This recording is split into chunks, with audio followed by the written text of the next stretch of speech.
কি করছিস তুমি ছেড়ে দাও। শালা তোর এত বড় সাহস, বাড়িতে বউ থাকতে তুই অন্যের বউ নিয়ে লটর পটর করছিস। আরে আজকে তোকে আমি সুতা করে দিচ্ছি, আজকে যদি তোকে আমি সুতা না করতে পারছি তাহলে আমার নামও ফুলমতি নয়। থাক তোরা দুজনে বাঁধা এখানে, আমি প্রধানকে গিয়ে এক্ষুনি ডেকে নিয়ে আসছি।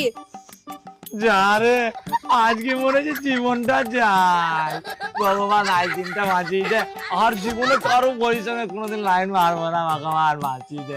জানেন প্রধান সাহেব, আমার স্বামী না আমাকে খুব ভালোবাসতো, এখন আর ভালোবাসে না। বাঁচবি বা কি করে, এখন তো অন্যজনের বউর সাথে লটর পটর করছে। আমরা একটা ভালো করে বিচার করতে হবে, তাড়াতাড়ি চলুন, তাড়াতাড়ি চলুন। চলো। প্রধান সাহেব, ওদের এমন বিচার করবেন যেন ওরা উপযুক্ত শাস্তি পায়। দেখছেন প্রধান সাহেব, দেখছেন কেমন ডাব ডাব করে তাকিয়ে তাকিয়ে দেখছো, ওদের লজ্জা শরম বলতে কিছুই নেই। আরে ফুলমতি, তুই কোনো চিন্তা করি না, ওদের বিচার আমি এক্ষুনি করে দিচ্ছি। কি রে, বাড়িতে বউ থাকতে পরের বউয়ের সঙ্গে লটর পটর করতে তো লজ্জা করে না?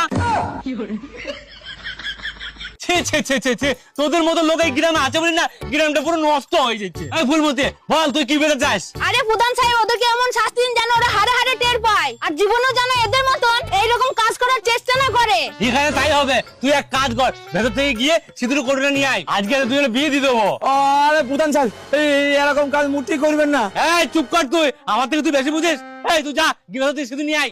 আরে প্রধান সাহেব, আমার কথা শোনেন, এরকম করবেন, এরকম করবেন না।